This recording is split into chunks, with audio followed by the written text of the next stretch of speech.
United States of America. This is Smart Madu Ajiaja, the CEO of ONN, the anchor of Nigeria Now, the convener of Open Nigeria and Africa Unite. How are you doing? Hey, Victoria, nice to see you here. How are you doing? Great, great, great. Thank you very much for the great job you do. Hey, please join us as we talk about something very, very historic and very important. Yes, for the corporate existence of Nigeria. So join us, bring more people in, share this message. Yes, share this live stream. We want to get a full house. Where are you, Nigerians? We want to see you. Where are you, Hausas? Where are you, Fulanis? Where are you, the Igbos? Where are you, the Yorubas? Where are you, the Barams, the Igede, the Idomas, the Ika Urobos, and Yokons? We want to hear you. Idomas, Igedes. We want to hear you. We want to see Nigerians, especially Nigerians here. So please, if you're joining us for the very first time, there's something we do. We welcome you with an open heart, and we hope you're going to enjoy your stay here. What we are going to be talking about is about Nigeria, the arrest and the illegal arrest and detention, actually the kidnap. Yes, an illegal detention of a young man who raised a finger when the rest of Nigeria was sleeping about the sorry state of Nigeria. So join us, and if you are joining us for the very, very first time, please subscribe to our channel. And then you know what? You have made us what we are, where we are, from 250 to nearly 5,000 right now. Yeah, within the space of 1 year. Not just 5,000 organic people. Yes, that is why we don't buy subscribers. 5,000 organic people, people who are willing to engage, people who are willing to talk, who are willing to share their ideas, people who are willing, who love what we do, for Nigeria, Africa, and the world. And I remind you, as always, that our movement, this ONN, is a global movement for peace, justice, and security. Yeah, we talk about issues from Nigeria, Africa, and around the world. So please, you're joining us for the very first time. We encourage you to subscribe to our channel and also hit this the notification button in order that whenever we come on stream with something very powerful, as always, you'll be one of the very, very first to be notified. Yes, and we thank our returning subscribers. Yes, we love you, for what you do. It's not easy. And when I looked at the statistics yesterday, the retention, I'm telling you, our retention was in 95% of those who have come here the first time and they kept coming back. Yes, it means that we are doing something good. And that helps us, to do better. So we love that you guys keep coming back. And we want to see some more faces, some new faces from everywhere around the earth. We thank you. So what we are talking about today is about Mr. Mazi Nnamdi Kanu. Yeah, the young Nigerian who raised a question, who raised a very serious question, a question that was raised between 1966 and 1970, that nobody has been able to address it. We all know that this problem exists, but we have not had the type of leadership with the level of consciousness to address it head on. So Nigeria will live in peace and not in hell like it is right now. So that is what we are talking about. So we are looking forward to seeing you join us as we are about to commence the program. But before we kickstart, I want to show you what is trending on our page on Facebook. So you see what we have been doing and the level of engagement and discussions we have been engaged in. Come on, let's roll. Yes, so many things that we did during the week that we need to go over with the people as we get into this serious conversation. that I look forward to seeing people, contribute. I would love to see people contribute, yes, to this. We're going to start with something that happened in 2019 when I ran for Senate, yes, in Nigeria. I'm going to share something with you, the people of Nigeria, and our friends from around the world. Yes, something that happened in Nigeria. I was at the studio of the AIT. Yes, they call it Democracy Today. So I was invited to speak on the election for that year, in which I was a candidate. And the anchor of that program was EJ or Samo. We talked about everything that was happening in Nigeria, and I said something that if not care is not taken, and the way we handle election, we spell doom for our country. But it looks like it's a prophecy that came true. But even though that I do not agree that I don't want anybody to call me a prophet. So I'm going to share that with you as we warm up for this great encounter about what is taking place in Nigeria. So bear with me as I bring it to you. All right. So I am going to show you a screen. I hope, hopefully, we are able to see the screen so you can see what I am talking about. Democracy Today, 2019. What has changed in Nigeria? It doesn't look like anything has changed. I hope you're able to see this. Yeah. So let me raise it a little bit so for people to be able to see it. Yes. All right. So I am going to play that clip while we wait for more people to come so we can get this discussion continued. All right, let's go.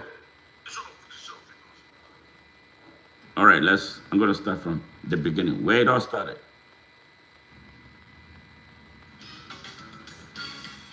All right, enjoy it.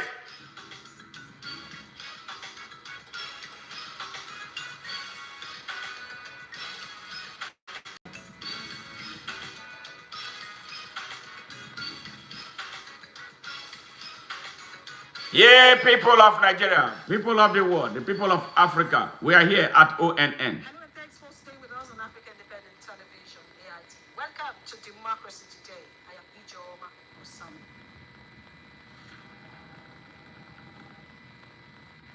In 3 days to the next general elections in Nigeria. That was 2019 election. January 2, the main opposition People's Democratic Party raised an alarm that INEC is plotting to manipulate election results. INEC always.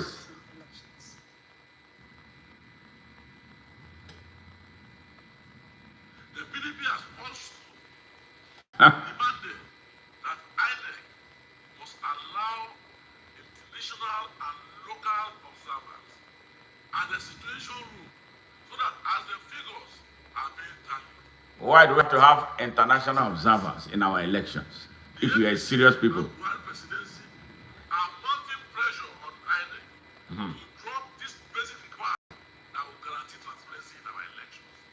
So as to pave way for the plan of When has America ever invited Africans or Nigerians to come and monitor the election? during the collation process. Just this morning, INEC inaugurated 2 committees, Logistics and National Collation Committees. The Logistics Committee is headed by a National Commissioner, Air Vice Marshal Ahmed Tinubu, while the National Collation Committee is headed by Commissioner Amina Zakari.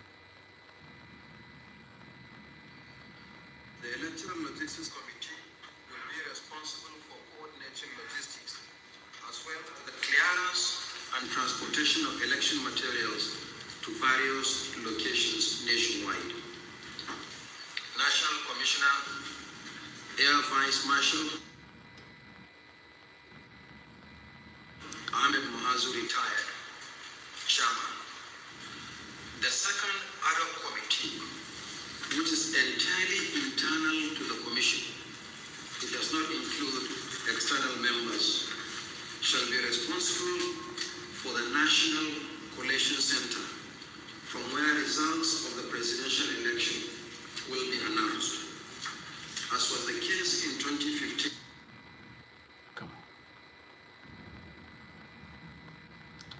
Yeah, network. But it's going to get back. The voice you've been hearing, the voice of Mahmoud and security Yakubu, of venue shall be handled the most by fraudulent INEC chairman. that committee, which is entirely internal to the commission, is made up of the following: National Commissioner Amina Zakari, Chairperson. I wish to reassure Nigerians that we are on course to He's always reassuring Nigerians that they're on course, even when he's not anywhere near on course. Come on, network. Yes, that's Mahmoud Yakubu, who elections has never been able to conduct any credible Despite election. several assurances by the ANEC chairman that the commission is set to conduct credible elections, some political parties, not just some, almost all of them, are already raising eyebrow on the national commissioner who is to head the coalition committee, Amina Zakari. We also saw that of the People's Democratic Party, who briefed today, and other parties are already issuing statements. Let's hear from the spokesman of the PDP. Appointment of Mrs. Zakari, who had been openly accused in various quarters of being a link person between INEC and the Buhari presidency. Their schemes to ensure that we do not have a free and fair election will constitute a direct violence against the presidential election and the People's Democratic Party, as well as our presidential candidate Atiku Abubakar, will not in any way whatsoever accept this issue. Yes, that's the PDP National Publicity Secretary and also the Director of the Atiku Campaign Organization. And Nigerians are already asking questions. Some of the questions include, is there anything special about Amina Zakari? If some political parties are not comfortable with the headship of such committee by Amina Zakari, why then does INEC insist on her always? And how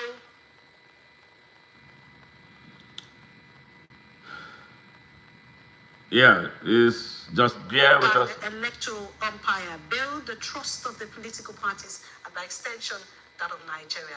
These are some of the questions and issues we shall be examining tonight on the program as we will be looking at the 2019 election and credibility question. We have a guest in the studio, and I have joining me in the studio Smart Ajaja. That was me. Who is a candidate of African Action Congress. That's your race party. Thank you very much. That was not Showore's party. She put it in my mouth. Showore had no party. And I also have with me the Deputy National Secretary of the Inter-Party Advisory Council, IPAC. She's also the National Chairman of the National Interest Party. I won't say the other one, she's a candidate. And I'm talking of Barrister Eunice Atel Jide. Atwe Jide. Yes. Welcome to Democracy. Thank you very much. Now, let me start from. You're a woman, I know, but let me start from the beginning. At the Nigerian 2019 election, they've been apprehension. Political parties are already saying that INEC may not deliver a credible election.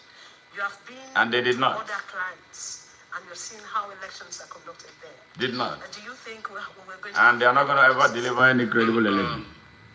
In a normal situation, there should be Nigeria is an abnormal country. iota of credibility in election, and an election as historic as this. But I have been a follower of what has been taking place in Nigeria since the past 20 years. No election, maybe perhaps with the exception of one that was annulled. Since after that, there has not been any election that has credibility attached to it.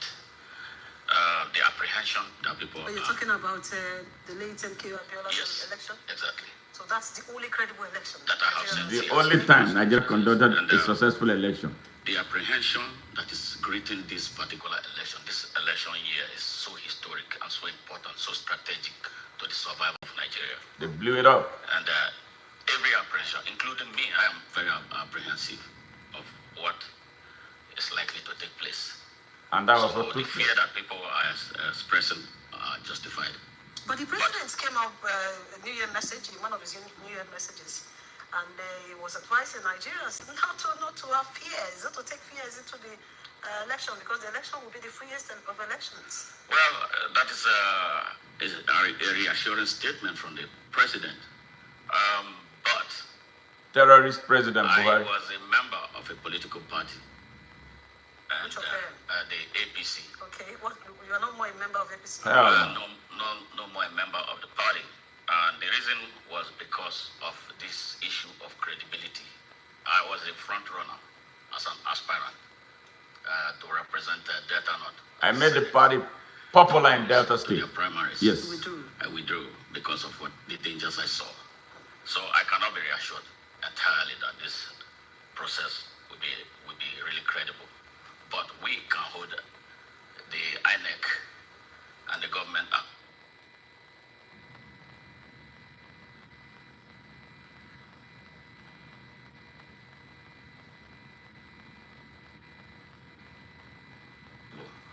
Through raising the consciousness of our people who have been victims of electoral fraud for a very long time. Nigeria has I will always come been back to you, Mr. bedeviled with all kinds of I'll have fraud. to come back to you because I have a lady here, she's been waiting for me to come. Let's start with the Hey, issue. Justina, thank you for joining. We appreciate you. Where did you join from? Is it Kabali? Yes, we are talking about just a preview of what is trending It's one thing to be a lady, on our it's another social to be media the wrong page. lady. This is Buhari's sister. Amina She's Zakari Buhari's sister. has, okay, because she's Buhari's sister. You see, the thing is, you not only have to hold credible elections, you also have to appear like you're actually holding credible elections. So it's not just in telling us that we will hold credible elections, we'll make sure that everything goes right, the coalition and everything is done according to what actually happens at the polls. You have to also convince us or make us believe that that's actually what is happening. Amina Buhari's niece, as the person in charge of coalition, there's no way you can No, convince I anybody. didn't say she's in charge. All right. So you claim Jessica he is Jess now. from I Indonesia. said the Welcome. chairman, Thank you for joining us. INEC chairman himself saying that How this are you and how is the Indonesia chairman today? Committee that will take care of all results coalition. You heard it. You played Let it me just say that. Let me also go to you and let you know that INEC came up with a very short statement which they issued, and they said it was actually written to editors. that word. Dear editors, Amina Zakari is not the head of Presidential Election Coalition Center of INEC. She's in charge of setting up the Situation Room, a national coalition center for the upcoming elections. This includes creating a... Thank you. Like, share, and comment on this screen. On this stream. For the duration of elections. We appreciate you stopping by. She's also going to be in charge of the This situation. is attaching after they had made the announcement on TV, right? But you heard what he said on TV. Now he has sent something to you people inbox. But what he said to us on TV is that this is the woman who will be in charge of collating the results. Now you want me to not believe him, what he said publicly, and then believe the one he texted to you? I can't. I think Amina So is what is wrong? What is absolutely wrong with Amina Zakari? Yeah, we are talking about the state of Nigeria, but we are going to delve into a very serious issue. The arrest, the kidnap, and detention of Nnamdi Kanu. Party in charge of any process you want to claim is transparent and is straight to the point. You don't do that. Like I said, you not only try to prove that you're doing a credible process, you actually have to make us believe it. There's no way you convince any of the political party heads and aspirants that Amina is a good choice for anything near situation. One country, Rogue as a president, vice president is a terrorist, Coalition center. There's no way. defense minister is a bandit, Directly related to Buhari. All these healthcare delivery system crashed. It's because everybody's Everything is falling apart in the country. Look at what happened in Osun State. A PDP is winning election, but then they decide that it cannot happen and then they do their tricks. Now you're giving us somebody that directly picks up the phone and they tell her this is what you have to do, and then she does it. That's the situation in Nigeria. No electricity, no healthcare. Saying that it's okay for us to believe that the process will be credible. You won't succeed in convincing anybody. Already, this is like clear indication. Because the right people never lead Nigeria. If you tell the people that it's all out, The best never lead Nigeria. weapons and they come out and It's say, only the worst, the criminals that lead Nigeria. They didn't say that. We have to reverse that. We have to change that. Zachary, Buhari's is in charge. But are you aware she's a national commissioner with INEC? There are other. Illiterates lead Nigeria. Certificate forgers, identity thieves, drug dealers. Commissioners. That's my point exactly. Why must it be her? Why not put other people that are also exactly as qualified, if not better qualified, just to avoid that you make us uncomfortable? I mean, check, your phone has been ringing non-stop. All the national chairmen in Nigeria are calling you because everybody's agitated. People are apprehensive. People are worried. But it's also our duty as a media, not. Yes. This nonsense in Nigeria has to change. Yes, they have commercialized elections. To make them understand that the level. Nigerians have become so transactional. Equal to what they think. Yes. It is. And as a national chairman that you are, it is also your duty to tell your supporters that it may not be what we see. But I do not believe it is not what we see or think. I actually believe that this is set up. I actually believe that Buhari has taken over INEC and he's trying to make sure that whatever happens, he wins the election. Whether he wins or not, he wants to win. And I feel that's wrong. And this is a very clear message as far as I'm concerned that we are likely not going to have a credible process in this election we are getting into in 2019, particularly following what happened in Ekiti and Osun states. All right. Sad situation. Sad situation. So join us. If you are joining us for the very first time, subscribe. She has made a mention of what happened in Ekiti and Osun state, and yesterday some of the political parties came up with another part of the apprehension that INEC is trying to change the electoral guidelines. They mentioned the use of incident forms, which INEC said they will not use. There are all reports going around saying that INEC has introduced.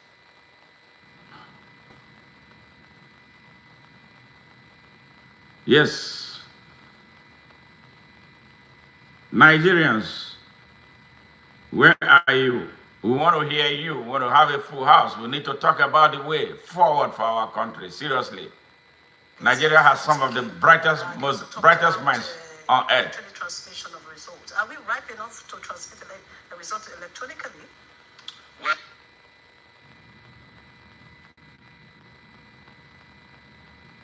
in an ideal situation, it would have been the best thing in order to preemptively stop fraud from taking place.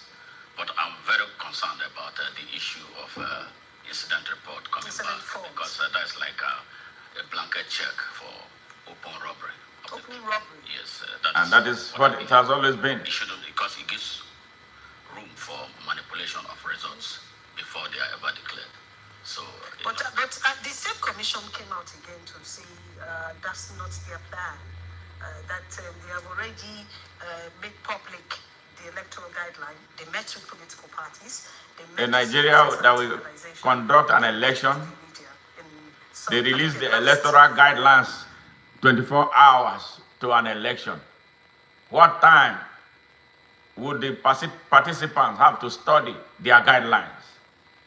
They bring about electoral reform, 10 hours in October to the election.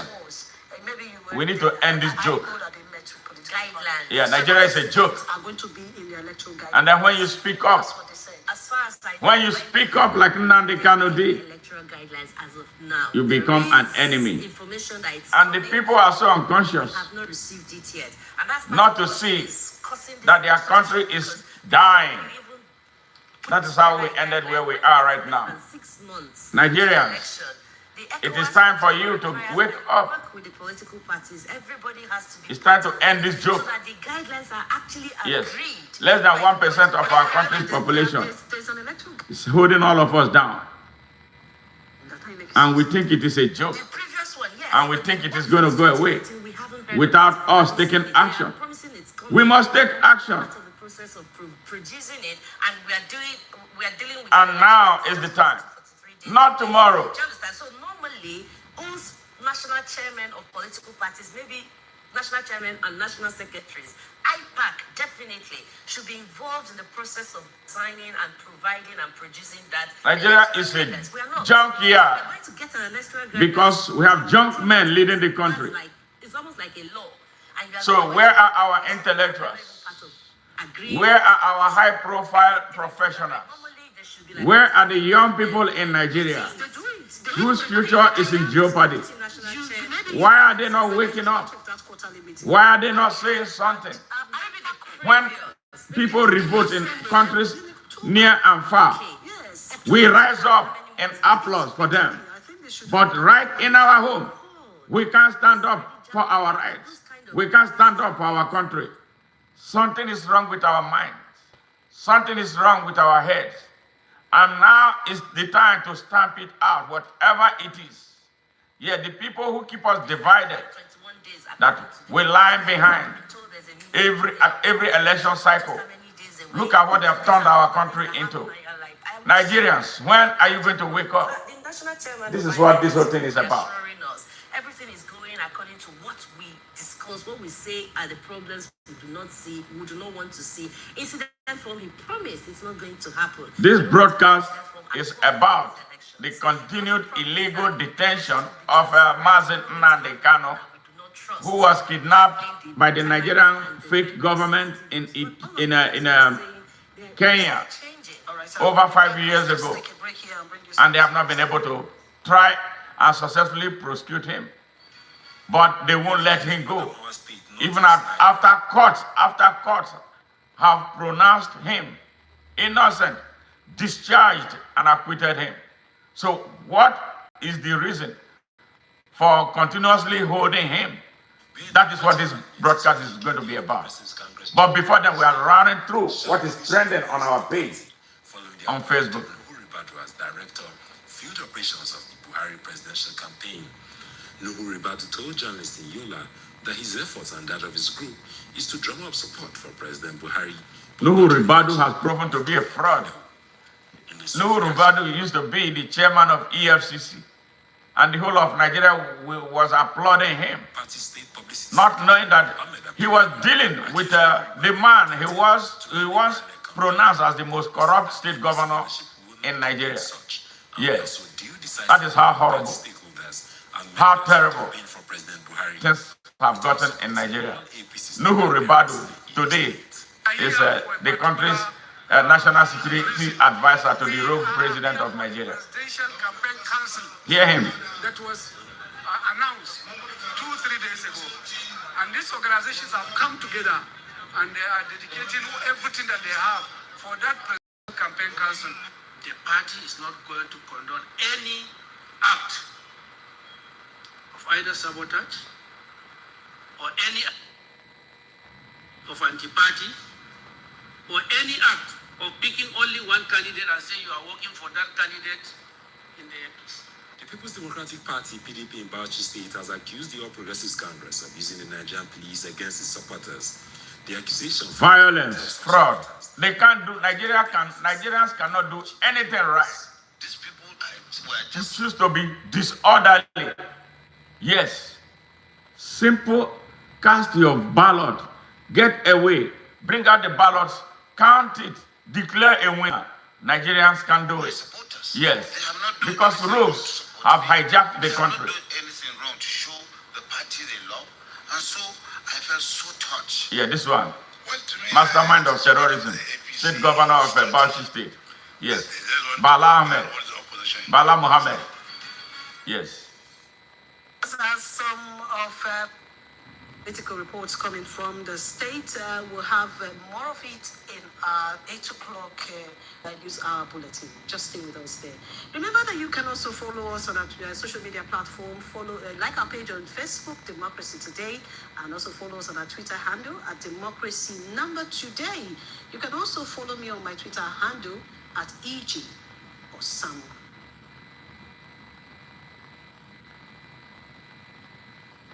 Yes. That was my appearance at Democracy Today on AIT. Yes. So I don't know why this network. Before we go, just take one or two of your tweets tonight. That will be enough. What's your opinion on the issue of credibility of INEC to conduct the 2019 election? Now, the credibility question. You feel that from what you hear and the figures that you get, this election may not go well? Yes, and very strongly so. But as a member of an emerging force, political force, the AAC, we are doing everything humanly possible to sensitize Nigerians and raise their consciousness to the level They that refused to wake up. electoral frauds, starting at the polling units, can be put to an end before it goes full scale in a manner that it will affect national security. Because most of these things that are taking place have very ominous national security implications. And that's If exactly not what's happening. addressed to the extent that everybody will be satisfied. We need more action from the INEC, not from what they are doing. If what I'm hearing is anything to go by, that the guidelines for an election as serious as this is not out, I am deeply concerned. Because you're a candidate, you should be concerned. Yes, there's a high risk for compromise, and that could spell doom for this country. That's exactly where we are today. Hey, Linda Mayers, how are you? Thank you for joining. We appreciate you. I know you left there because you felt they would not give you the tickets. Yes. And you're now with AAC. That's the Showores party. That's what we know that party for. Showores party. She kept on putting Shore in my mouth. Shore is not the owner of any party. Though he hijacked it. Yes. You have the APC and the PDP. Yes. Partly and it's senatorial seats. You think with this, let me stay tied to INEC, because anything about election is all about INEC. That you have a chance of also at least taking a win, getting a win. I have a very good chance of winning the... That was an election that I would have easily crushed. Yes, I saw... But our people, corruption. The people of Nigeria are corrupt, transactional. They want to sell. They sell their future for a pot of porridge. I was the only one who did not have any legal issue. Yes. The feelings, the anger in that senatorial... I thought the anger was genuine. Being represented by somebody who did everything but represent them. A thief. Somebody who represents... A criminal. But something very selfish. Somebody who... That senatorial district should be that of Senator... Peter Nwoboshi. Okay. Yes. Okay. So, and...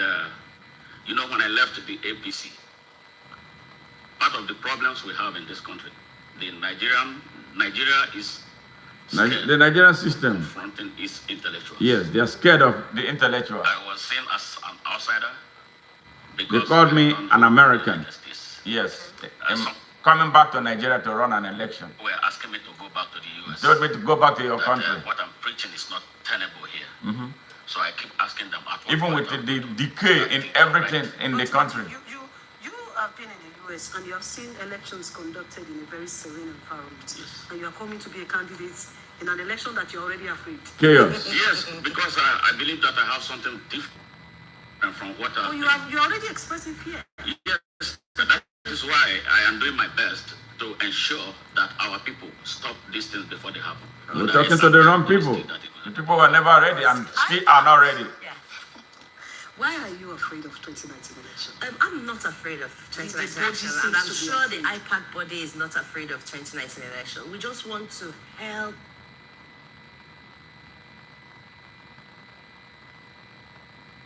Yes. It's about 29 weeks, or you can say 209 days to February. This evening edition of Democracy Today. It is 7 months, 25 weeks, and 2. All right. Not afraid I of want to show you something. Some more. One of the things trending on our page on Facebook.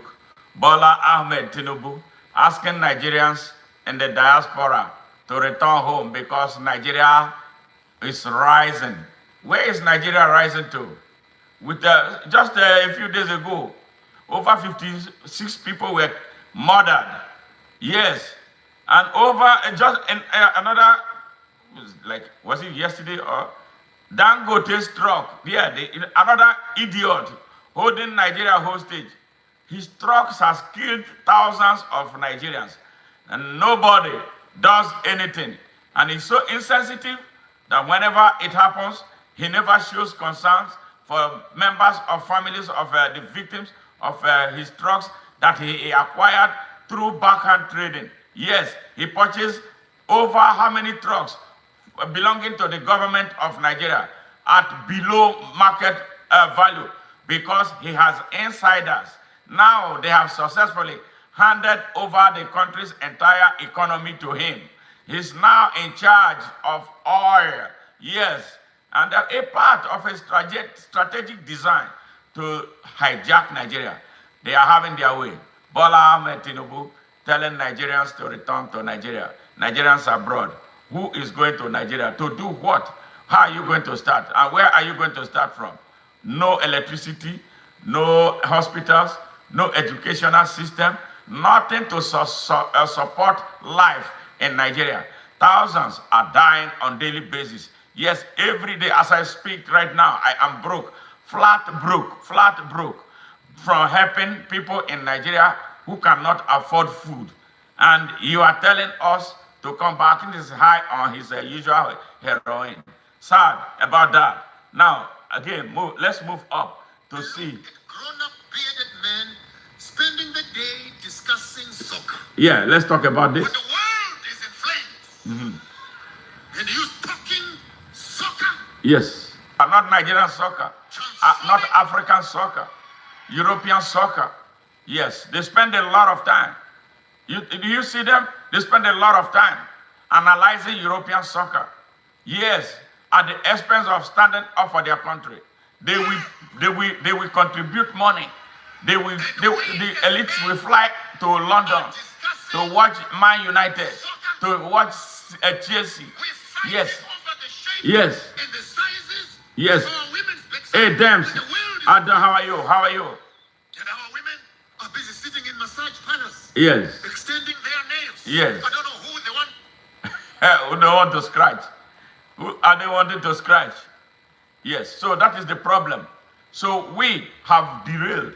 We have lost touch with reality. Messing up our education, then they played us into the sports and entertainment. Yes. I am Manchester.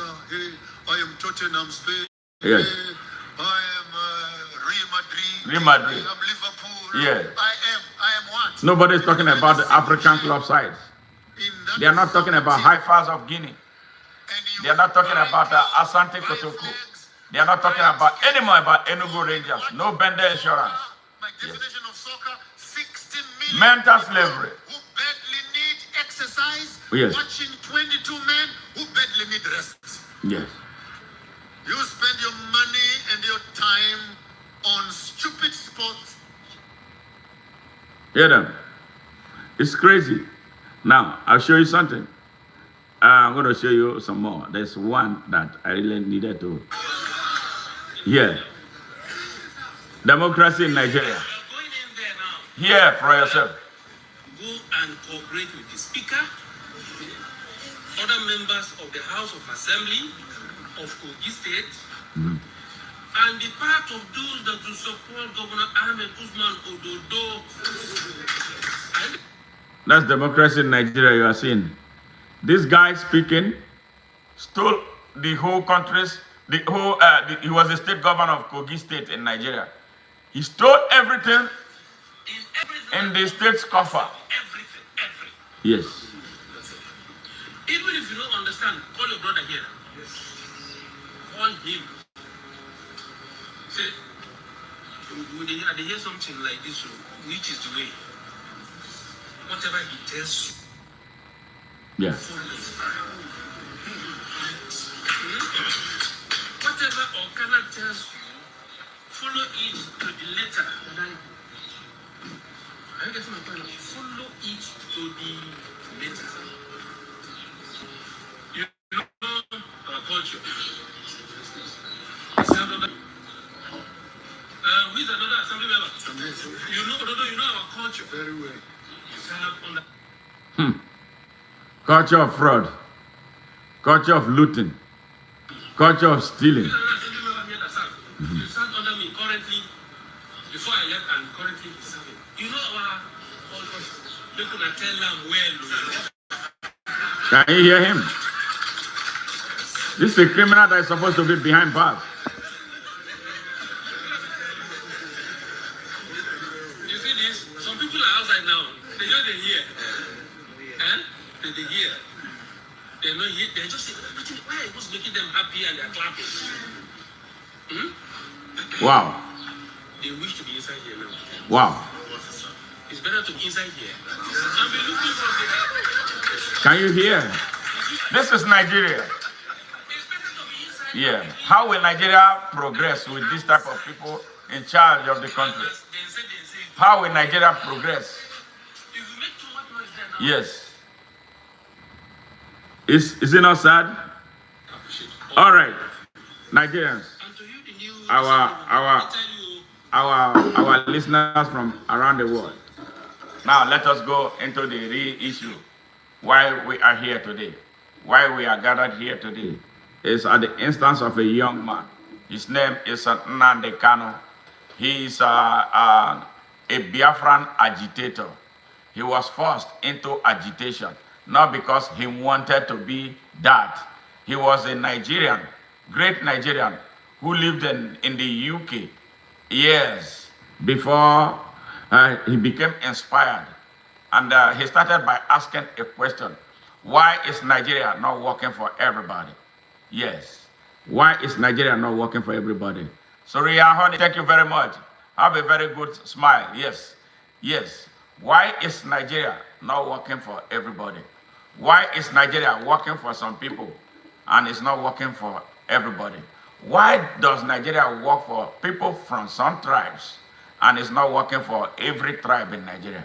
Why is Nigeria not working for the Igbo race? That was the only question he asked. That was the only question he asked. And he was declared an enemy. Remember, let's go back to history. Between 1967 and 1970, yes, some people manipulated Nigeria into declaring a war. It was a genocide against the Igbo race. When it was over, about 6 million Igbos, yes, Nigerians, were massacred in their homelands and elsewhere, especially in the north of Nigeria. They massacred them. What did they do? That there was a coup organized by Nigerian military officers. Yes, there was a Nigerian army. It was not an Igbo army.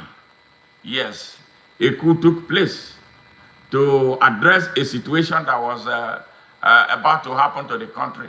The situation that is now happening, that was torpedoed, yes, by the coup. And some of those in the coup were Igbos, but they were wearing the uniform of Nigerian army. They were not in the uniform of Igbo army. It was a Nigerian army business. And the coup, in fact, was not an Igbo coup.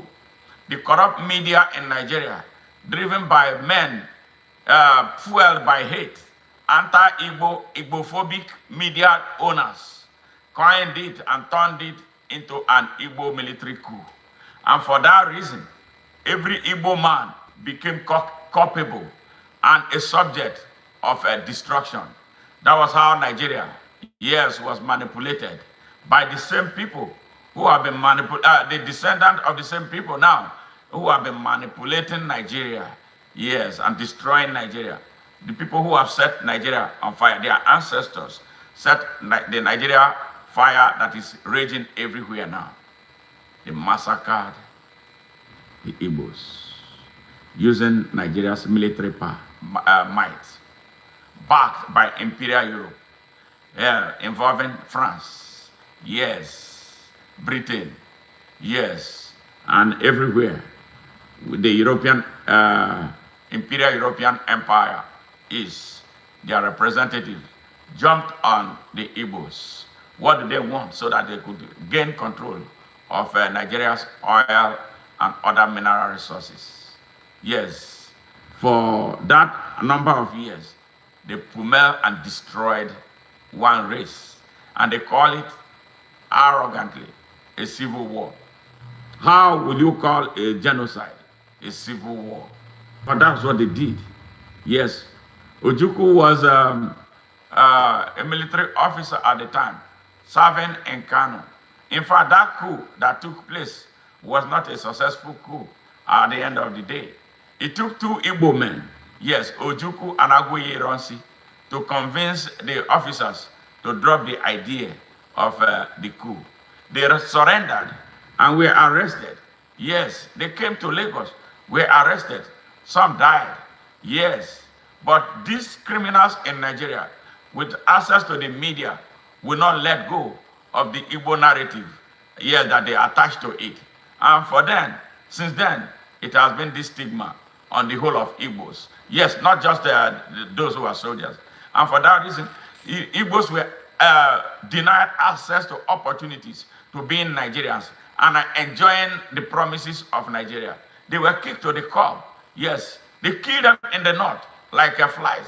They killed them everywhere. They killed them in the west of Nigeria. They killed some in Benin, Midwest, where I was from. Yes, they killed some. And then they generated this hate, this anti-Igbo sentiment. That was how it started. That time, that is what we ought to have stopped, but they will not stop that. Every person, people will come, the hate for the Igbos became a generational thing. Tell me any group that does not have anything or one thing or the other against the Igbos, because the media manipulated their minds and then wrecked them the way they are. The Igbo man is one man. When he goes to Kano, they will tell him that he needs to go back to his place. But wherever he goes, he develops and builds the economy of that place. He employs the people from there. Yes. Yeah, the most recent one, people asking the Igbos to leave Lagos. Yes, but they are Nigerians. They are telling them to leave their own country. Yes, the country where their ancestors fought wars, waged wars against the Europeans. Nonsense. That is what the Nigeria is today.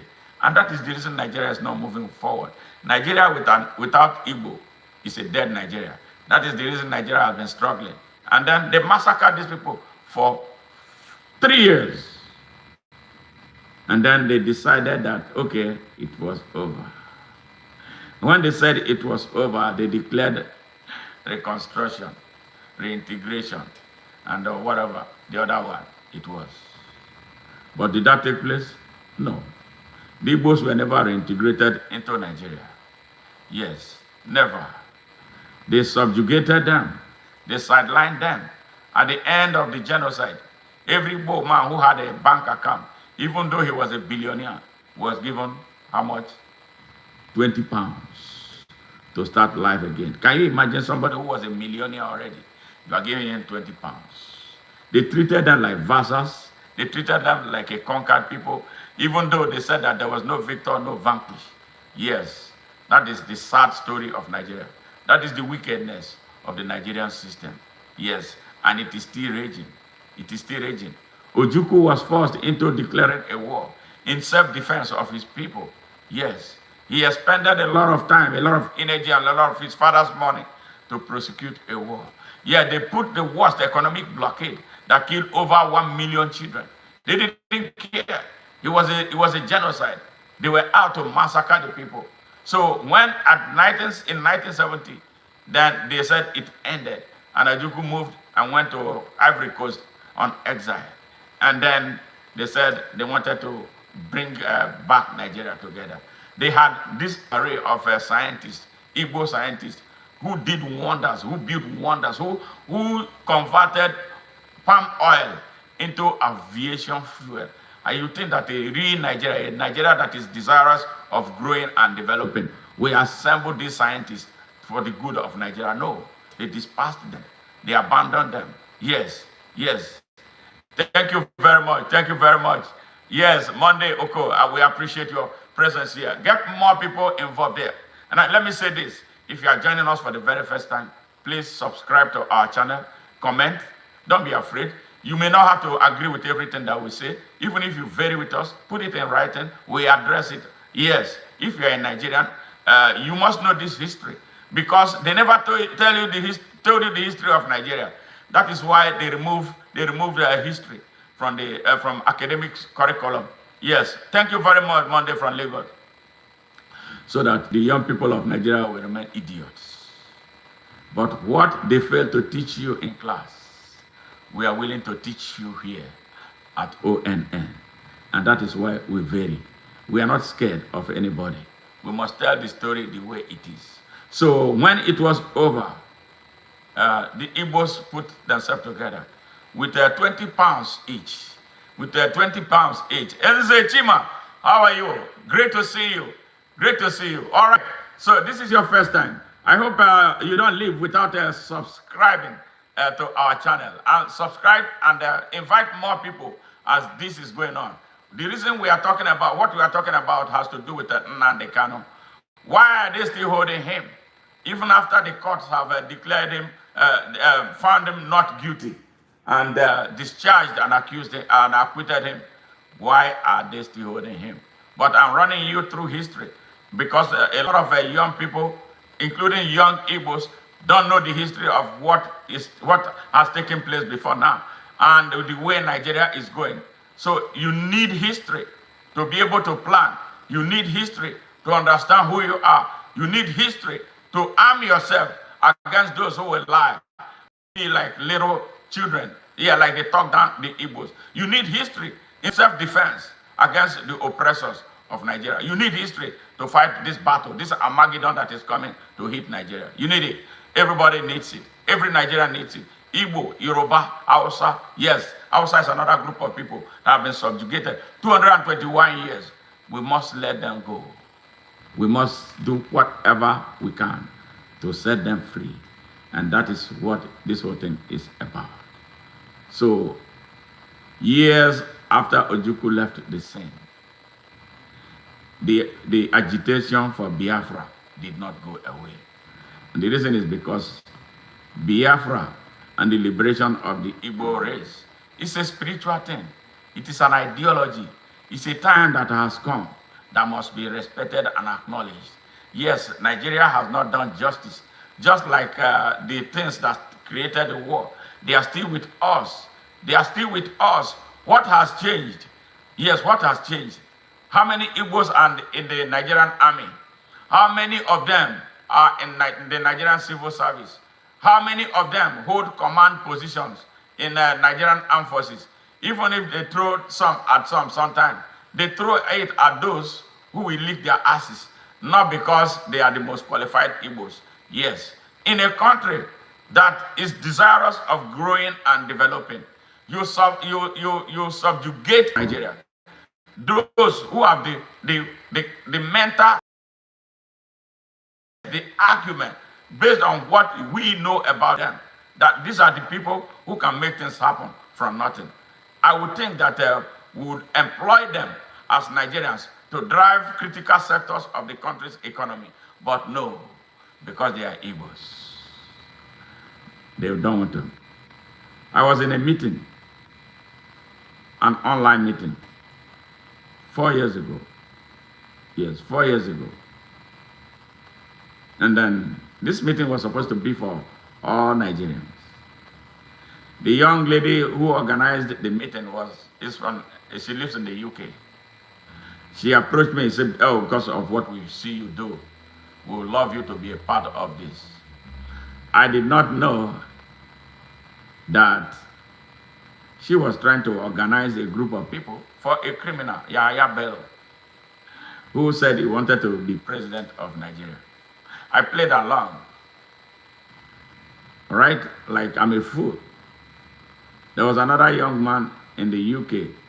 We were in constant touch. We analyzed whatever was going on until I decided that I've had enough of the nonsense. But before that, something happened. We were in a meeting.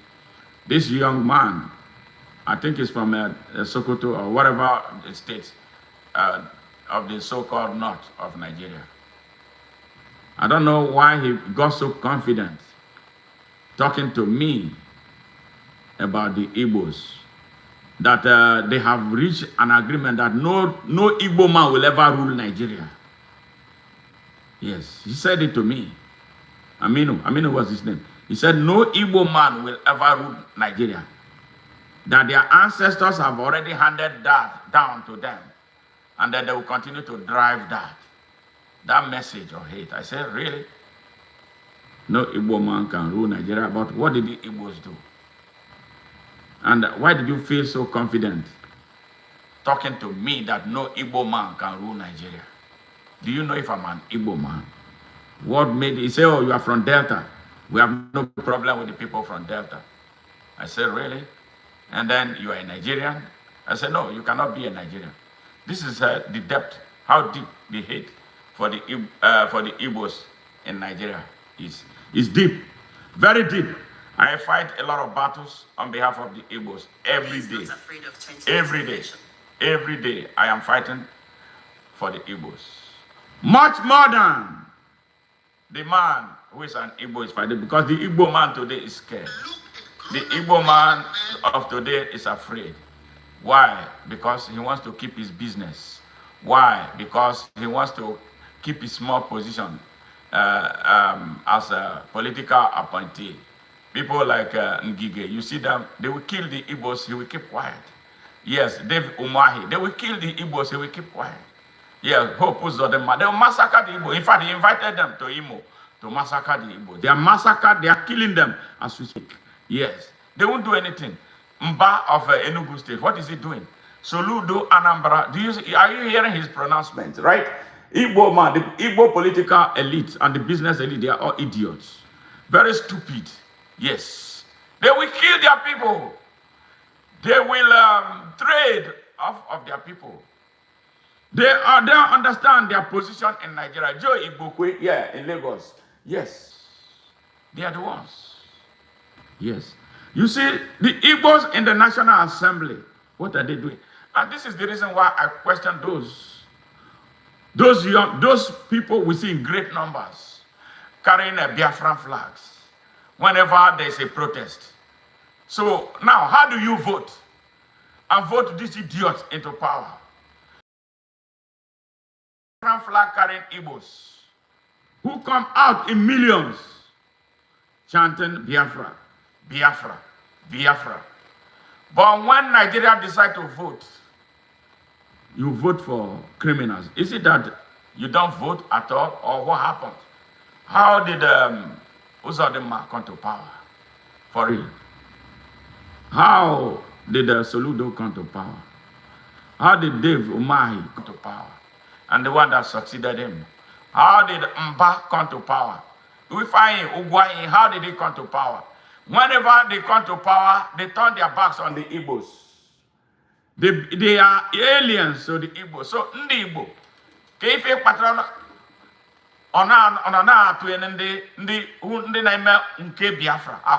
why don't you vote for people who are driven by the spirit of what you believe in? So, what is happening? That is a big question for you, Ndi Igbo, the generality of you, especially the young people. I see you, when I see you in your big numbers, I get like, all right, yes. But when election comes, we don't see that. It doesn't translate into anything. Do you have to belong to PDP? Do you have to belong to the mainstream political party in Nigeria? There are a lot of parties in Nigeria. Why not align with those smaller parties? Be with your big numbers. Drive those parties.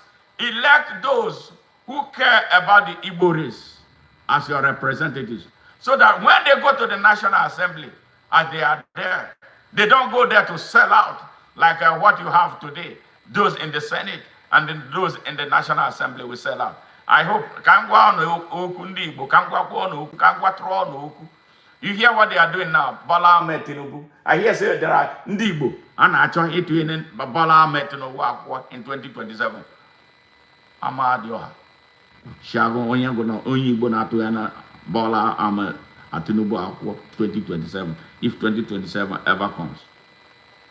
A man who is killing your people, A man who has an army destroying your people. You say you are voting for Bola Tinubu. Do you have to belong to APC? Do you have to belong to PDP? Choose one party. Find those who love the Igbos. Put them in those parties and vote for them. With those big numbers. Come on. You people have been failing yourselves. Yes. Go there and do that. It's a political thing. Now, if you want to use politics to battle, you have to have real representatives of Ndigbo at the Senate. You have to have them at the National House of Representatives. You don't have them. You get one, they call him Ugochire. What is he going there to do? He's selling out and making noise, selling out. And then Oji Uzokalo, does he represent the Ndigbo? How is he representing you? Nothing. He's a sellout. Yeah, you don't have to belong to this. I don't know where Nigerians got this impression that they have to belong to the ruling party. They have to belong to the big party. No. You have to belong to a party that has your interest at heart. And you have to choose those who have your interest at heart. So Ndigbo, on and off, Sabi play politics. You don't know politics, but I will teach you. Now, because this was one of the things I told Nnamdi Kanu in a written thing. I don't know him, I've never met him, but I'm fighting for him now. There are mistakes that he made that I did not like, mistakes that he could have avoided. If you are fighting Nigeria, you don't bring Nigeria into your domain. You fight Nigeria from everywhere. If I was to fight Nigeria, I will fight Nigeria from the east to west, north and south. Yes. And the impact of my fight will be felt. But I have a problem that they are holding him. Ndigbo, you are listening to me today. Look at your governors. They are all strangers to you. They are not governing you. They are governors implanted from outside. Their interest is not in you. That is why they are killing your people and nobody is doing anything. What they want to do is destroy the economy of the East and blaming Nnamdi Kanu for it. It's your governors that are doing it. So Ludo, what has he been doing? He outside expressing hate for Peter Obi every opportunity he has. I don't know what he has against that young man. Why he hates Peter Obi so much? The thing they scatter my head. Yes, yes. Why he hates Peter Obi? Soludo, Anambra State. The hate he has for Peter Obi or the Kwegu. The same thing with the other one, they don't speak out. But Soludo is morbidly hateful. I don't know what the jealousy is from.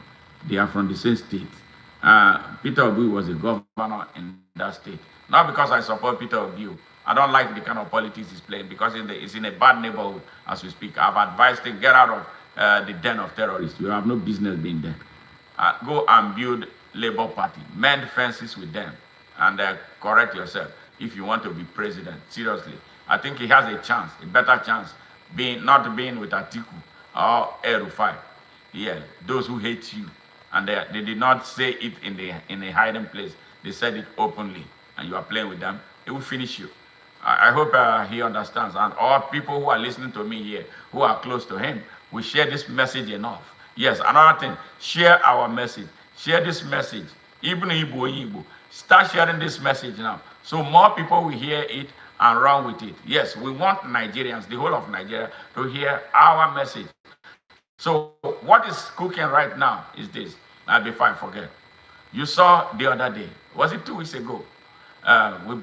We saw picture of 2 clowns. All right, Saad Abubakar, the fake Fulani Sultan in Sokoto, and another fake traditional ruler that call himself the Oni of Ife. I studied the history of Oyo Empire. Oni of Ife was mentioned as a part of the Oyo Empire. All of a sudden, we started seeing Ife, becoming a kingdom. No, Ife was never a kingdom historically. Yes, yeah, it was a very important part of Oyo Empire, but never an isolated empire of its own. So those who are given that statue that he does not deserve, the statue of Oni of Ife over Oyo Empire is wrong. And that's going to cause confusion in Yoruba land. And it's already causing the confusion because I read something that was published by Punch yesterday about how the British, recognizes the Alaafin of Oyo as the custodian of the Yoruba tradition. And that is the truth. That was what we studied. Oyo was a huge empire. So how political? So let me leave that for the Yorubas to address. Now, what do they want to do? Bola Ahmed Tinubu used one bako to sponsor a bill at the National Assembly, all right, that will make Saad Abubakar, who is not a traditional ruler by any standard. He's not a traditional ruler. All right, if he's a political traditional ruler. Traditional ruler over who? Over majority houses. Now, which tradition is he a custodian to? He's not. Yes, he's not a traditional ruler. Bola Ahmed Tinubu now, ahead of 2027, sponsored a bill that will make him and that young man, born in 1974, the one they call the Oni of Ife, to be permanent, permanent co-chairman. Permanent co-chairman of Nigeria Traditional Rulers Council. You know, that's dangerous. Saad is a religious bigot, a religious extremist, all right, who's been working hard to enforce Sharia in the whole of Nigeria. So you are giving him a position. He always loved to be permanent. So that bill is in the National Assembly now. It has passed the second reading, all right, and you Nigerians are sleeping in the Igbo, where there's no Igbo man there, all right. So this is a fight. So when they talking about, so you got to stop dancing for a moment, please. Stop dancing, stop buying Brazilian hair. Nigeria has a big problem. Nigeria is about to descend into the abyss. You got to wake up. My Igbo, Yoruba, Hausa, it's time to wake up. To allow that fraud not to sail through. I hope you know that Nigeria has no army anymore. Nigerian armed forces is gone. It has been compromised. Yes, terrorists now have hijacked the Nigerian armed forces. That is why they cannot fight and win Boko Haram. The only time the Nigerian army can come together is when they want to kill Igbos. But when it's time to defend Nigeria, you don't see them. Yes. That is why the chief of general, whatever defense that they call Christopher Musa, that man does not know anything. He doesn't even know his job. He doesn't know, I don't know where they get them from. He has never been tested as a war general. Too many generals in the Nigerian army who cannot do a damn thing. Yeah, he said yesterday, the other day, he was telling Nigerians should start learning how to learn physical combat to defend self. So you are telling an 80-year-old man to go and learn karate. How? Against a 15-year-old Fulani boy. All right? So you know what that means? The army of Nigeria has surrendered. They have lost the battle. It's now to your tent, O Israel, the people of Nigeria. You must be ready to fight back. We have been warning you. You didn't hear. Nigeria is in a very dangerous coma with all of its organs failing, that only emergency nurses and doctors can understand and rescue it. Yes. Yes, democracy is on trial in Nigeria. What we are practicing is a joke. Nigeria has no democracy. Yes, Nigeria has no democracy. The leader, a former military commander, confessed how they arrested the leader of Boko Haram. And they were asked, they released him from behind them. They released him. And then went back into operation to train more people to kill Nigerians. And you are here. You are here playing games. So our focus is to demand for the release of Nnamdi Kanu. Nnamdi Kanu was first arrested some years back, detained for about 2 years. They released him on bail. He was in Nigeria, minding his business, organizing Biafrans non-violently. The whole of Nigeria saw them. They marched around across the streets They were not bearing arms. They were not hurting anybody. They were not killing anybody. All of a sudden, people started killing in their names. And then they put it on them. In order to hang a dog, you have to give him a bad name. Then their python started dancing. A whole military. Now our Nigerian military, our Nigerian armed forces became a local armed forces. They sidelined the police. They sidelined the police. And then their army started dancing with the python. They went and conducted an operation in Imo State, in Aba. Yes, they went there with the intention of killing him because the court date was approaching, and he was not. They expected him to run away. He refused to run. He decided to stay, to go to court and have his day in court. He was getting ready to go to Abuja, where the court session was going to be held. All of a sudden, Muhammadu Buhari, the grand commander of Boko Haram, deployed the army to go and attack his village. They went there, raided his house, killed over 28 people, innocent and defenseless people, killed them, and miraculously, he was able to escape.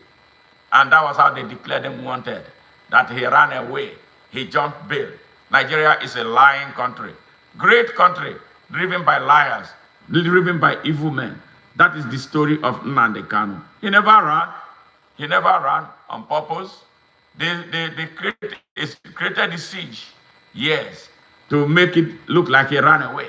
Then they declared him wanted. From outside, the spirit of Biafra did not die. He kept on organizing. He kept on organizing. The agitation reached a feverish point. In the process of that, a few months after they wanted to kill him and he escaped, his parents died. Both father and mother died. Yes, both father and mother died. Yes, that is the journey of a freedom fighter. It happened to me. It happened to me. My own home was attacked in Delta State. My house, my family house was destroyed. Yes, our overhead tank was destroyed. Yes, because of my position on Nigeria. Because I hate injustice and I wanted justice for my people. Yes, a few months, 4 months after the attack, my mom passed from traumatic stress disorder. Yes, PTSD. Yes, post-traumatic stress disorder. Yes, but did I stop? No, I'm not going to stop because I know what I'm doing is right. Because I know that I'm fighting for a people. Whether they appreciate me today or not, it's not the case. But I am convinced morally that what I'm doing is right. That was what happened to Nnamdi Kanu. His parents died because he raised the finger for his people. He raised the finger for Nigeria. He did not want to break Nigeria. He wanted Nigeria to come to its senses, to bring about justice. He did not want to take the Igbos away violently and by force out of Nigeria. It's Nigeria that has been pushing the Igbos away. Yes, it is Nigeria. The Igbos have made the greatest sacrifices in Nigeria. Yes. They were the ones who contributed much more than any group in Nigeria. Go to the bank with it. The records are there. During colonial times, they were the ones who fought the colonialists. Yeah, they fought the British, they fought the Portuguese, hands down. And that was why, when they did their amalgamation, they were excluded.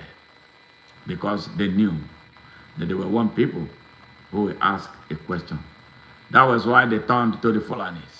The Fulanis who will not ask them questions and give them the placenta of Nigeria, with which they have held our country hostage. It is time to break that yoke. And now is the moment. Nigerians, you have suffered enough.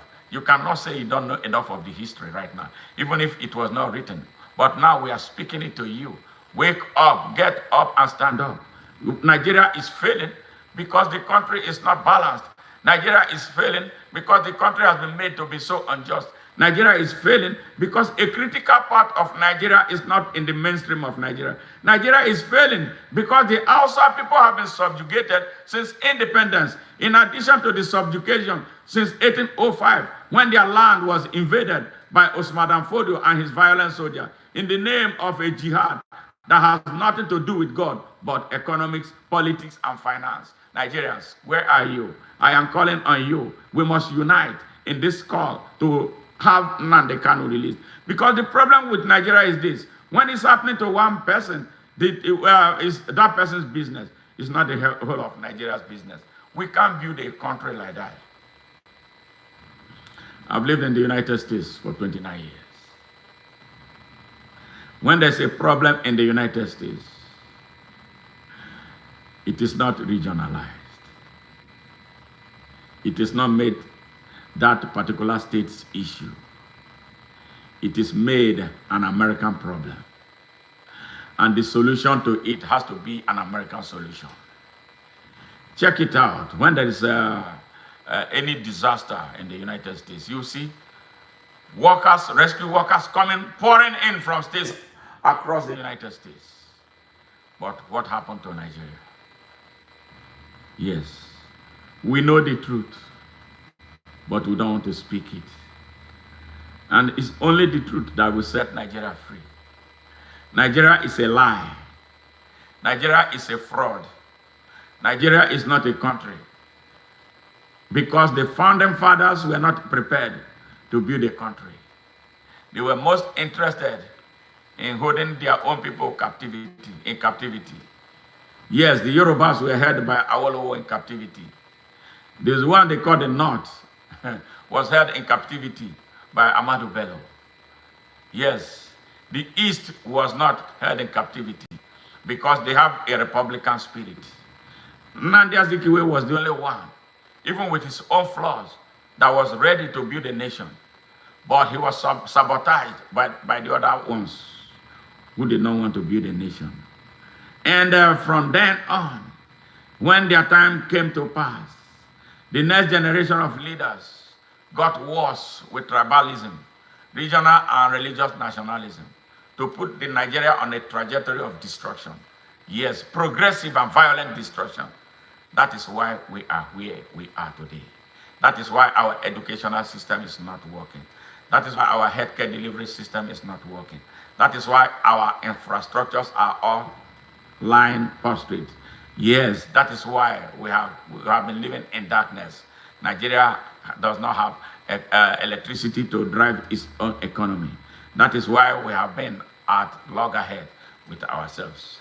That is why Nigeria will not move forward unless a generation of Nigerians stand up to say, we have had enough. Can this be the generation? I don't know.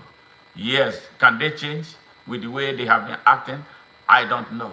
The answer is as good as my guess is as good as yours. What can we do? Now we must unite to say we have had enough. How can you hold one young man in captivity? They went to Kenya against international laws, kidnapped him, created him, and brought him here. Yes, to Nigeria. They brought him to Nigeria. They knew that they didn't have any ground to try him. Yes, they brought him to Nigeria. They took him to courts, their courts.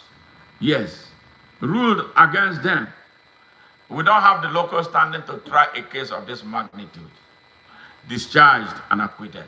Not one, not two, over 3 court pronouncements. The question is, why are they still holding him? Sunday Igboho was arrested, all right, went to Republic of Benin, all right? He did the same thing, asking for Yoruba nation, all right? To tell you the injustice in Nigeria. Today, Sunday Igboho is running street, moving, walking free on the streets of Nigeria. And he's even lending his voice to the fake government that is still holding Nnamdi Kanu hostage. What a Nigeria, what a country, what a people that cannot stand up. We want a generation of Nigerians who will understand that they are citizens of Nigeria.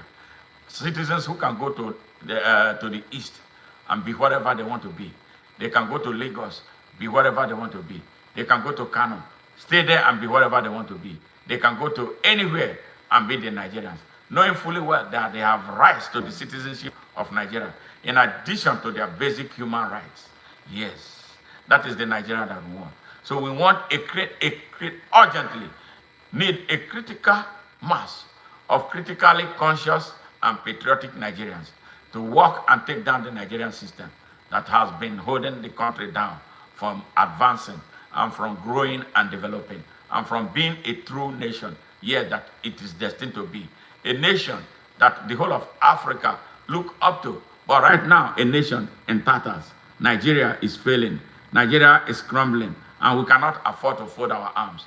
We are demanding now, unconditionally, for Nnamdi Kanu to be released. We know why he's being released. Some people are scared. The Fulani elites are the ones who are so scared of seeing him released because he spoke hell to their, what they are doing to the Hausa and what they have done to Nigeria. They are the reason. Bola Ahmed Tinubu is using him as a trade-off, for them to support him politically in 2027. But we are demanding that he be released now because we don't release him, somehow he's going to be released. And no harm better come on him. Nigerians, for real, why can't we be patriotic for once? Why can't we see this as our struggle? Set him free. If you say that you mean you are democratic, that you are not, set him free. We want Nnamdi Kanu free today, now and not tomorrow. Bola Ahmed Tinubu, set Nnamdi Kanu free. Bola Ahmed Tinubu, set Nnamdi Kanu free. It is in your best interest to set him free.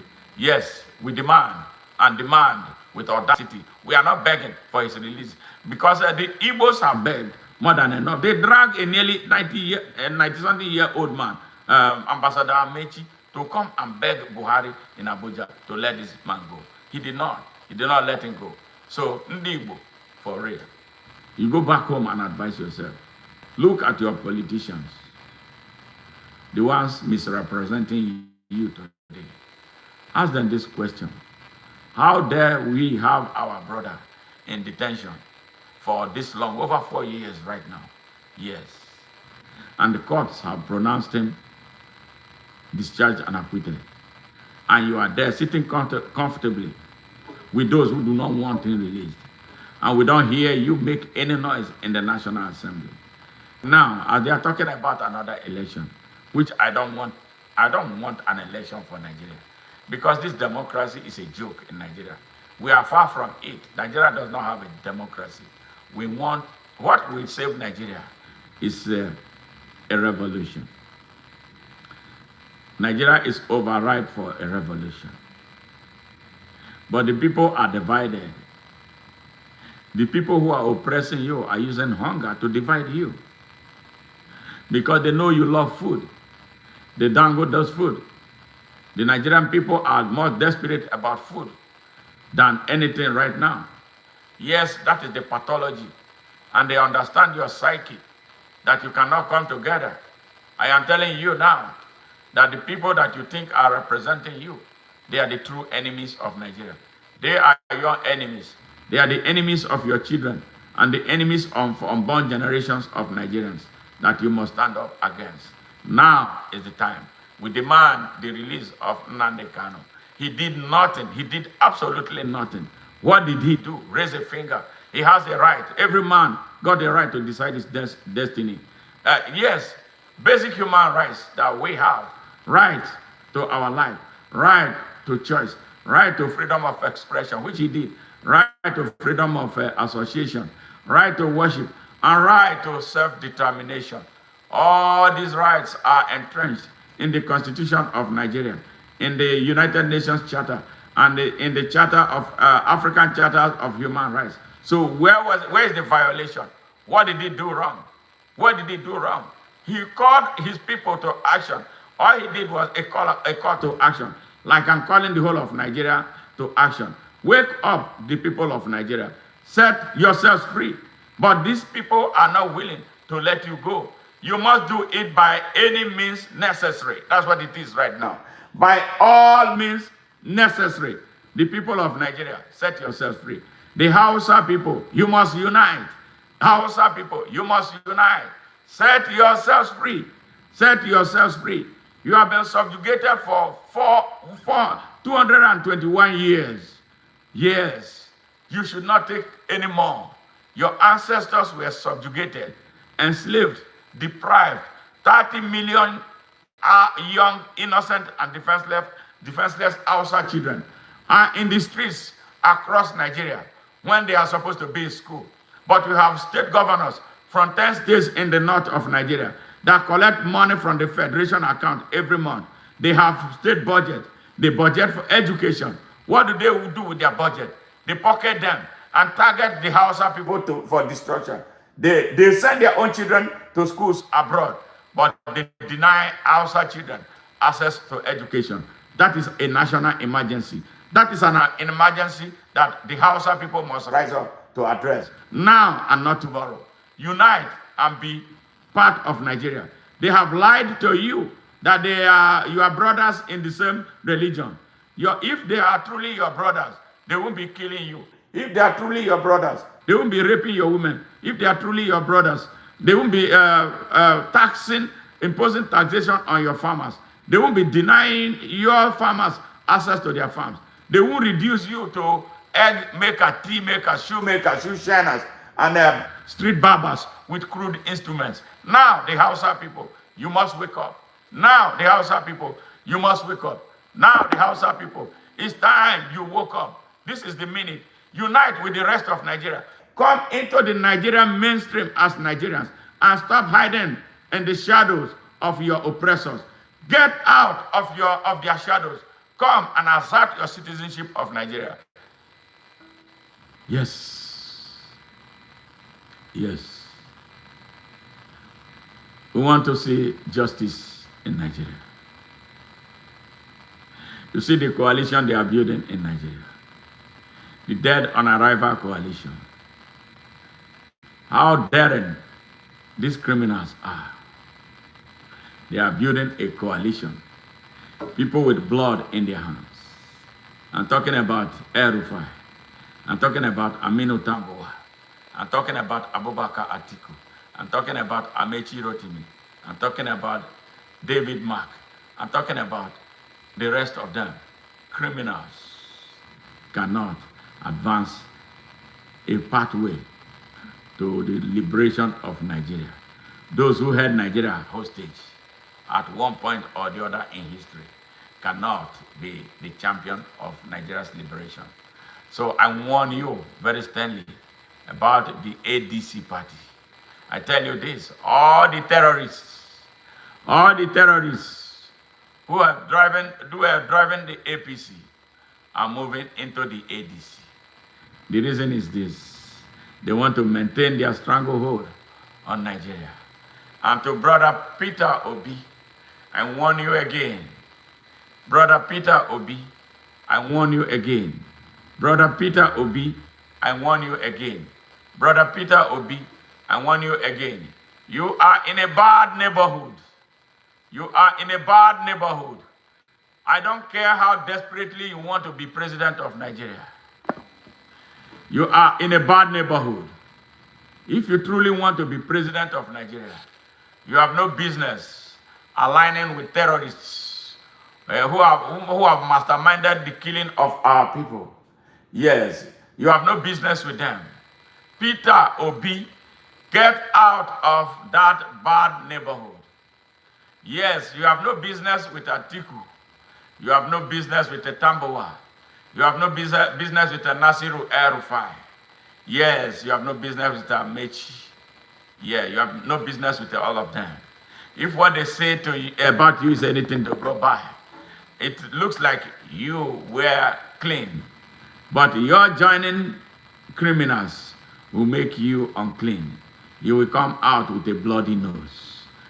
Advise yourself. Advise yourself. Go and run. Run through a clean party. Run through with people who have no blood in their hand. And I don't know what to tell you. I am not a fan of 2027, so let me not advise you on that. What I'm here to talk about is the urgency needed to free Brother Nnamdi Kanu. He did nothing. He killed nobody. He only demanded for the liberation of his people. And he has a right to it because it is a basic human right. Those holding him hostage are those who are supposed to be behind bars. But in Nigeria, they turned everything upside down. Judiciary does not work. Healthcare does not work. Education does not work. Infrastructure does not work. Traditional institution is a fraud. Everything has failed. The people are left to themselves to fend themselves. That is why Nigeria is about to become yet another Somalia in Africa. Free Nnamdi Kanu now. Free Nnamdi Kanu now. It is in the best interest of Nigeria to let him go. Not letting him go is a big problem for Nigeria. That when it explodes, it will be most difficult to contain. Let him go. Let him go. Bola Ahmed Tinubu, let Nnamdi Kanu go. Bola Ahmed Tinubu, let Nnamdi Kanu go. Bola Ahmed Tinubu, let Nnamdi Kanu go. Bola Ahmed Tinubu, I say this, let Nnamdi Kanu go. You are holding him down for your corrupt Fulani elites that helped you against all morality to come to power. You cannot trade him as a tool that you rely on to cling on to power. I tell you, your time is up just for the fact that Nigerians are in disarray because of the hunger that you imposed on them. You know you did not win an election. You know you were not a candidate who won an election. The winner of the election is somewhere right now. You didn't win no election. You came to destroy all of our strategic institutions. Set Nnamdi Kanu free. Let him go. Now, I tell the Fulani elites, yes, your time is up, and I know it. You know, you are reading it. The handwritings are on the wall for you. You cannot continue to manipulate our country. You cannot continue to hold our people in captivity. You are from a minority tribe. You need to be reminded and that you are playing with the lives of ordinary Fulani children and women, yes, and young people, yes, with what you have been doing. When Nigeria gets tired and then jump back on you, it will not be nice. If you love your people, if you love ordinary Fulani who has no business, day-to-day Fulani, if you love Fulani children, yes, who want to live life and be the real Nigerian that they should be, let Nnamdi Kanu go. Bola Ahmed Tinubu is holding him for you. Now, to the Igbo political elites who have hands, yes, who have their hands too, because they are afraid of the stature of Nnamdi Kanu. You are part of the problem too. You are part of what is holding Nnamdi Kanu. That is why you don't speak up for him. That is why you don't do anything. You want him to be kept in captivity, so he dies in jail, or he dies in jail, and then you continue to mislead the Igbo people. But I tell you, it's going to come with a cost. Yes, it's coming with a cost. One of you who was at the forefront of it, where is he finding? But where is he today? Gone down the drain. All right, and who tells you that you will not be next to go? So do right. Igbo politicians, Igbo businessmen, repent of your wickedness. Repent of your sins. You have hurt the Igbo people a lot because of your greed for money and greed for power, greed for your position.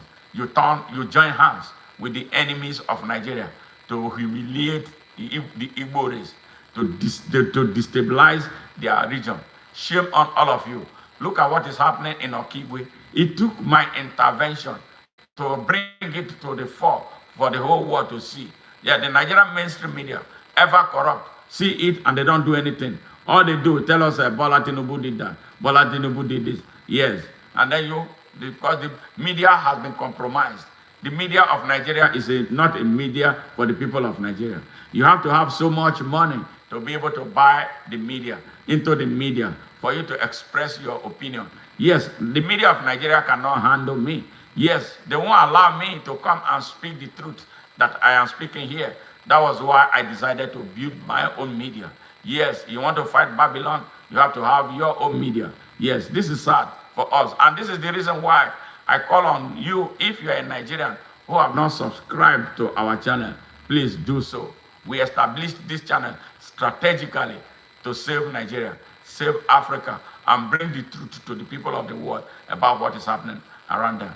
So please, do what we can. We are going to do whatever we can to ensure that justice reigns. Igbo man, ask yourself this question. It is time. I want to advise you, as much as I believe that Nigeria is for all of us, yes, and that we have right to live anywhere in Nigeria.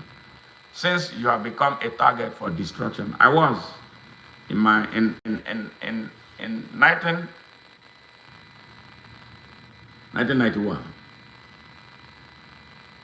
Between 1988 and 1991, 1987 and 1981, I lived in Kanu. This is the mark, everlasting scar that I received in Kanu for being a citizen of Nigeria. Yes, this is my scar. I was stabbed. I was stabbed when the god of sucking blood was unleashed. The blood in the north, the blood driven by Fulani elites who think they can force anybody against their wish to be what they cannot be. They are unleashed because Reinhard Bonnke, a German preacher, came to Kano to preach the gospel of Christianity. So they went on rampage and started killing fellow.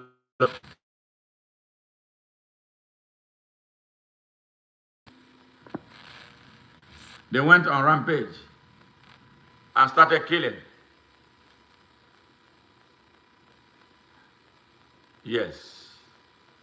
They went on rampage and started killing.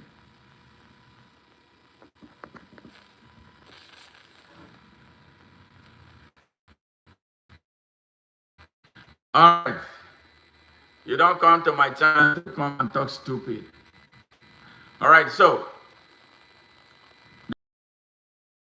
they killed thousands of innocent Nigerians. And that was how I was stabbed. I was caught in the crossfire. They killed my friend right in front of me. 1991, I will never forget. 1991. On the soil of my country, I was seen as a stranger. I was seen as a man that should be destroyed. Okay, Chuku, how are you? Yes. When it was over, thousands laid dead in Nigeria. The same thing has been happening, and it has not ceased. Every time the Igbo man is the target. So my advice to the Igbos, as much as I want you to assert your right to the citizenship of Nigeria, remember where you come from, your homeland. If you have a business, put your headquarters in your homeland. Do businesses order in case they destroy, because Nigeria is not about to stop destroying the Igbos until the Igbos rise up and take over Nigeria. Because you have a right. The people who are taking over Nigeria now, they are not as many as the Igbo people. Yes. Yes, Collins, thank you very much. I hope you subscribe to our channel, and I hope you are sharing this message. Share it with as many Igbo as possible, please. Share it. I decided to dedicate today to this discussion. Yes. Share it. I don't want the Igbos to continue to cry like they are victims. Rise up and take charge of every space you occupy in Nigeria. Nobody is more Nigerian than you. If it's Yoruba land, Igbo land, Akwa Ibom land, anywhere, you are a Nigerian. Until they decide that you are no longer a Nigerian. Take it. Yes, that is why we have not had the right type of leaders. The beast of no nation holding Nigeria hostage doesn't even know where he comes from. We are not. He's one sponsoring all that is taking place in Lagos. He did one right before the election. All right, when the fake Oba of Lagos started declaring Oro, something that was done in the middle of the night. He decided to do it in the broad daylight. Yes, to demonstrate the dishonesty that drive the corrupt leadership in Nigeria. So Ndibo, go develop your place. If you like, move back to your place. Have a 10 years development plan. Go, you can rebuild the Igbo land. They will come. Whatever you sell in Aba, I tell you, the whole of Africa will come. Why are you in Lagos in the first place? What is in Lagos? I don't go to Lagos. I don't. When I land in Lagos, the next minute I'm living there. I have no house in Lagos. I had a land in Lagos. I sold it so many years ago. Lagos is too congested for my liking. Every time I come there, I'm choking. I can't breathe well when I go to Lagos. What is the big deal in Lagos? When the Igbo man leaves Lagos, Lagos will crumble. Let me tell you. So I don't know why they are scared of making a move. It should not be because anybody is asking you to move. Move! What is Onitsha about? What is Aba about? What is Owerri about? Those things that you put in Lagos, why can't you put them in Owerri? You can put them anywhere. So what I'm trying. So when you group them together and hate them, you're not going to get a thumb up for me. You're not going to get a high 10 for me. No, that is not going to happen. Yes. So Nigerians at home who hate Igbos already are the ones who go to Ghana to tell them, do the Igbos this, do that, do them that. They are the ones who go to South Africa to do the same thing. They are the ones who are in Kenya to do the same thing. Yes. They are the ones instigating those nationals doing what they are doing to you. So you have to learn survival skills. Learn to just mellow a little bit. Igbos are very expressive. It's just because our people don't understand sociology. Every race has something that is unique with them. Yes. There is something unique about every race. If we have this understanding, we won't be doing all that we do. That drives the hate. Yes, that drives the jealousy. And the energy that drives hate is so destructive. Ndibo, learn something. Learn something. You are so hated. But don't go into hiding because of that. Express yourselves. Don't behave like your businessmen and politicians who don't care about you, but about what they get. Their roads. I'm going to play something before I go. Play something for you so you can see the origin of the hate for the Igbos that has become generational. Nigerians we don't speak the truth, but count me out. I am not going to be the Nigerian who will not speak the truth. I love all Nigerians. I will not allow any person kill Fulanis for no just cause, because it serves a myopic interest. Now watch this.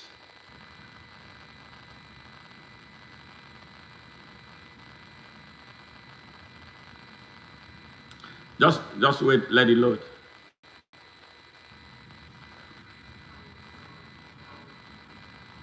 Village to a town, they want to monopolize everything. Is it Northerners seem to have, what's called an obsession about the Igbos? Could you perhaps explain that to me? Well, the Igbos are more or less the type of people whose desire is mainly to dominate everybody.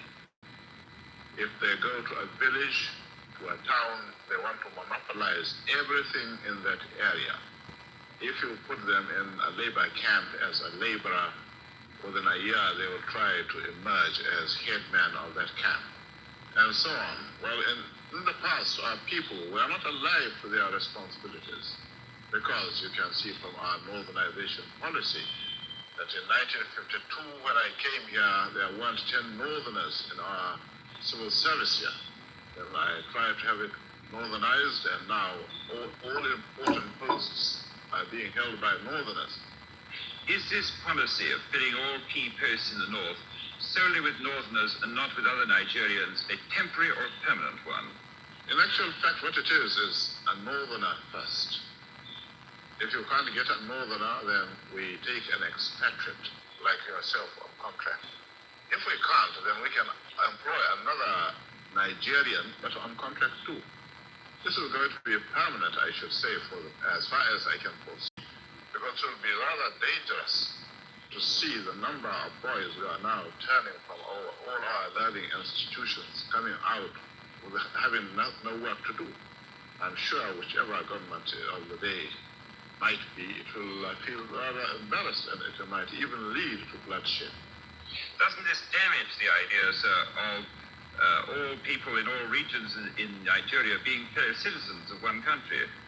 Well, it might, but you are, new to our region, but how many northerners are employed in the east or in the west? The answer is no. And if there may be 10 laborers employed only in the two regions. That was Ahmadu Bello, a revered Nigerian leader. They revere him in some places in Nigeria. That was Ahmadu Bello at independence. Hate speech by Ahmadu Bello against the Igbo, right on day one at independence. And he shot Nigeria in the brain.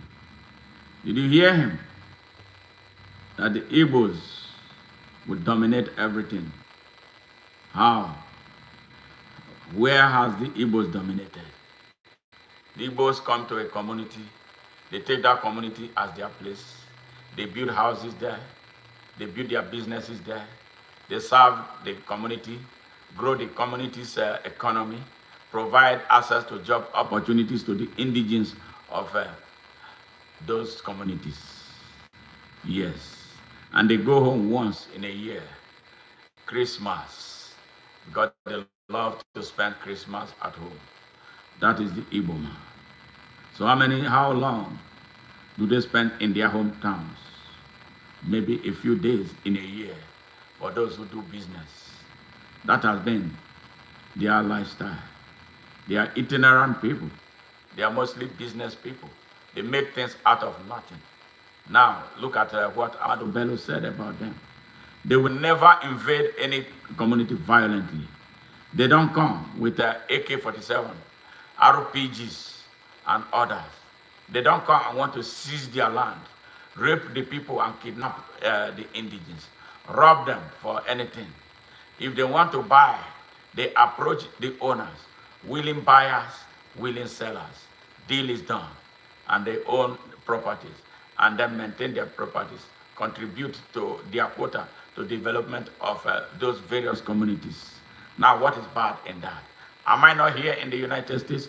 Are millions of Nigerians not here in the United States? Are there not Hausas?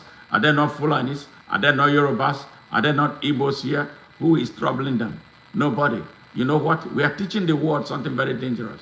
That was what Ahmadu Bello did. He said that now you see the problem, the educational disparity between the north of Nigeria and the rest of Nigeria. If the Igbos, Igbo teachers, Igbo nurses, Igbo doctors were allowed to come and impact on those places, especially the teachers, they will teach good. They are not going to, they will not, their business was not going to come to teach Igbo children. They were to teach Nigerian children in the north, Hausa, Fulani children, and Yoruba children who are living in the north.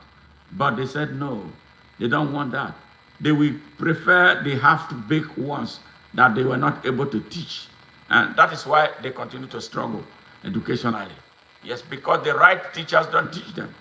Those who can motivate them are not there to motivate them. Yes, those who say, let my people go, those are the teachers. Bismillah, pass them, pass everybody. All right? When they come and when they graduate half-baked, they want to be directors. They are directors in Nigerian ministries. They are directors in strategic institutions in Nigeria. Tell me how Nigeria will move forward with those people who don't know a damn thing about anything. Instead of integrating the country and allowing the best to teach our children, they decided to keep the people in darkness for their own benefit, so they will have them handy to use them to cause mayhem, sectarian violence in Nigeria, like they have been causing since independence.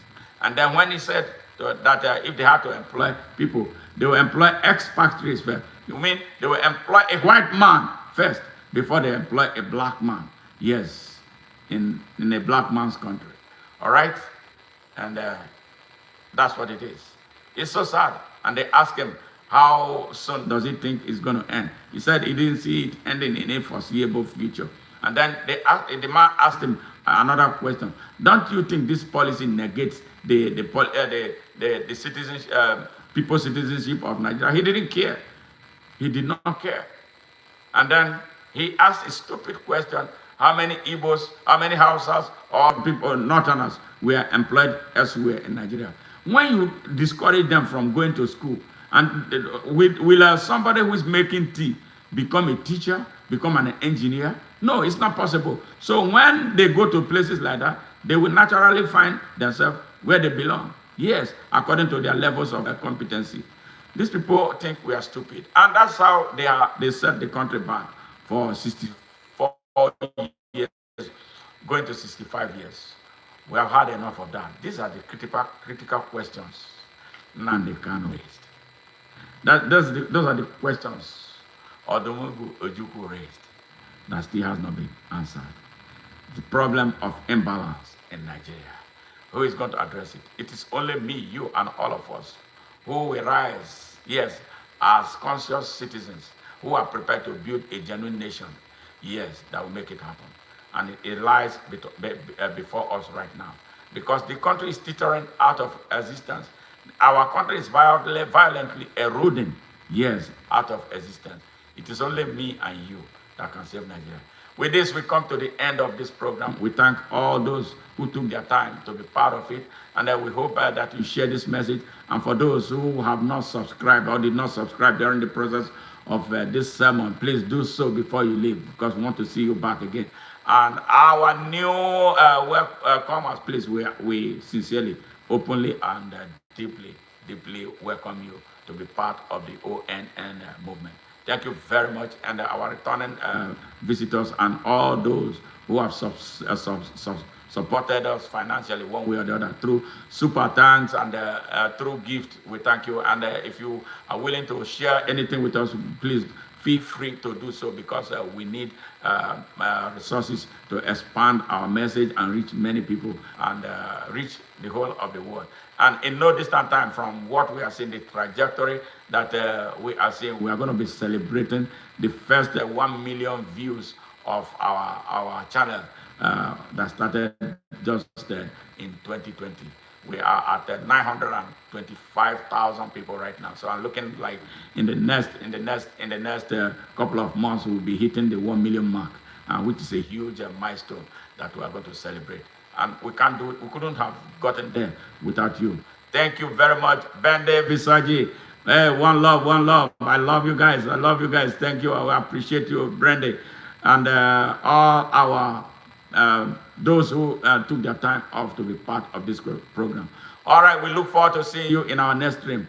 Bye for now, and have a great weekend. Yes, keep believing. Yes, yeah, you said I will not stop. There's no going back. There's no going back until justice is done for Nigeria, Africa, and the rest of the world. Bye-bye.